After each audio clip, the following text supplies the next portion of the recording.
খাস কলকাতায় সোনার দোকানে ডাকাতির ঘটনায় চাঞ্চল্য। মানিকতলার মুরারিপুকুর রোডের একটি গ্রাইন্ডারের দোকানে প্রথমে চাল ভেঙে ভিতরে ঢুকে ডাকাতির চেষ্টা চালায় দুষ্কৃতীরা। তাতে সফল না হয়ে পাশের সোনার দোকানে লুট করে প্রায় লক্ষাধিক টাকার সোনার গয়না ও নগদ।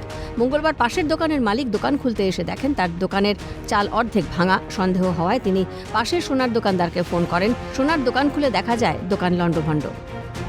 মানিকতলা থানার অন্তর্গত মুরারিপুকুরে সোনার দোকানে ডাকাতির ঘটনা। ঠিক যেখানে আমরা দাঁড়িয়ে রয়েছি লোকনাথ জুয়েলার্স, পাশেরই যিনি দোকানদার রয়েছেন তিনি বলছেন আজ সকালবেলা তার যে দোকান রয়েছে গ্রিডিং ওয়ার্কসের দোকান, সেই দোকানে তিনি যখন দোকানে প্রবেশ করেন সেই সময় একবার পাশের ছবিটা দেখাতে বলবো। পাশের যে দোকান রয়েছে দোকানদার তিনি বলছেন তিনি যখন তার দোকান খুলেছেন, গ্রাইন্ডিং এর দোকান খোলার পরে দেখতে পান যে ওপরে তার যে দোকানের চাল রয়েছে সেই চাল ক্ষতিগ্রস্ত, কেউ ভেঙে ভেতরে ঢোকার চেষ্টা করেছেন এবং যারা এই ডাকাতির ঘটনার সঙ্গে যুক্ত তারা প্রথমে এই দোকানে ঢোকার চেষ্টা করলেও তা যেহেতু সফল হয়নি, পরবর্তীকালে পাশের যে সোনার দোকান রয়েছে সেই সোনার দোকানে একেবারে যে টালির চাল সেই চাল ভেঙে ভেতরে ঢুকেছেন বলে এখনো পর্যন্ত অনুমান করছেন পুলিশ আধিকারিকেরা।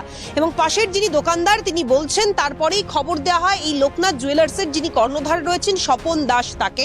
ঘটনাস্থলে তিনি আসেন, দোকানের শাটার খুলে তিনি যখন ভেতরে প্রবেশ করেন সেই সময় দেখতে পান দোকান সম্পূর্ণ তছনছ, লণ্ডভণ্ড অবস্থায় রয়েছে। কয়েক লক্ষ টাকার সোনার গয়না নিয়ে চম্পট দিয়েছেন আততায়ীরা, এমনটাই প্রাথমিকভাবে তিনি পুলিশ আধিকারিকদের জানিয়েছেন। সকালবেলা দরজা ওপেন করতেই আমি এইটা দেখতে পেলাম যে ওপরে বেড়া ভাঙা এবং পাকা ঝুলন্ত অবস্থায় ভেঙে পড়ে আছে। তখন আমি পাশে একটু মেয়েকে বললাম যে কালকে কি কোনো চোর টোর ঢুকেছিল নাকি, বলছে না তো জানি না কাকা। ওরা 5 জনে এলো, এসে দেখলো, দেখে বললো হ্যাঁ এ তো বিভৎস কাণ্ড। তারপরে ফোন করে এই সোনার দোকান লোকনাথ জুয়েলার্সে খবর দেওয়া হলো। খবর দেওয়ার পর ওরা এলো, এসে দেখলো সব তছনছ করা, দোকানের ভেতরে সবই ভাঙা। হ্যাঁ, এবং জিনিসপত্র সব এদিক ওদিক সব ডোয়ার টোয়ার সব ভেঙে ফেলেছে, এমনকি ইনস্ট্রুমেন্ট সব ছড়ানো ছিটানো অবস্থায় মধ্যে রয়েছে। এটা দিস ইজ ফার্স্ট, আমার লাইফে এটা ফার্স্ট। আমি যতদিন এখানে এসছি 84 থেকে এটা টুয়ার্ডস লাস্ট। না এই এলাকায় নিরাপত্তা নিয়ে প্রশ্ন উঠতে পারে। আমি তো লালবাজারে যে 2 জন এসেছিল আমি ওদেরকে বললাম অফিসারকে যে আপনি একটা সিসির ব্যবস্থা ইমিডিয়েট করুন এখানে এলাকায়। এটা বলছি আমাদের হ্যাঁ অনেক কিছু আনপোর্ট লোক এখানে ঘোরাঘুরি করে, রাত্রির বেলাটা বেশি ডিস্টার্ব মনে হচ্ছে। গোটা বিষয় খতিয়ে দেখছে মানিকতলা থানার পুলিশ। খাস কলকাতায় এ ধরনের ঘটনায় প্রশ্নের মুখে নিরাপত্তা, পুলিশি নজরদারির গাফিলতি। স্থানীয় এলাকায় কি করে বহিরাগতরা এভাবে প্রবেশ করতে পারে? কাদের মততে চলে এই কারবার? তবে সাধারণ মানুষের নিরাপত্তা কোথায়, উঠছে প্রশ্ন।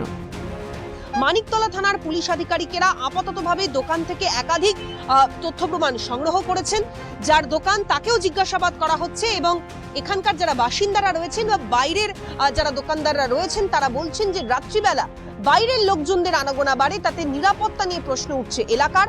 আপাততভাবে গোটা বিষয় খতিয়ে দেখা হচ্ছে মানিকতলা থানার পুলিশের তরফ থেকে। ক্যামেরায় পুষ্পা দেবনাথের সঙ্গে অভিরূপা সাহা, ক্যালকাটা নিউজ, কলকাতা।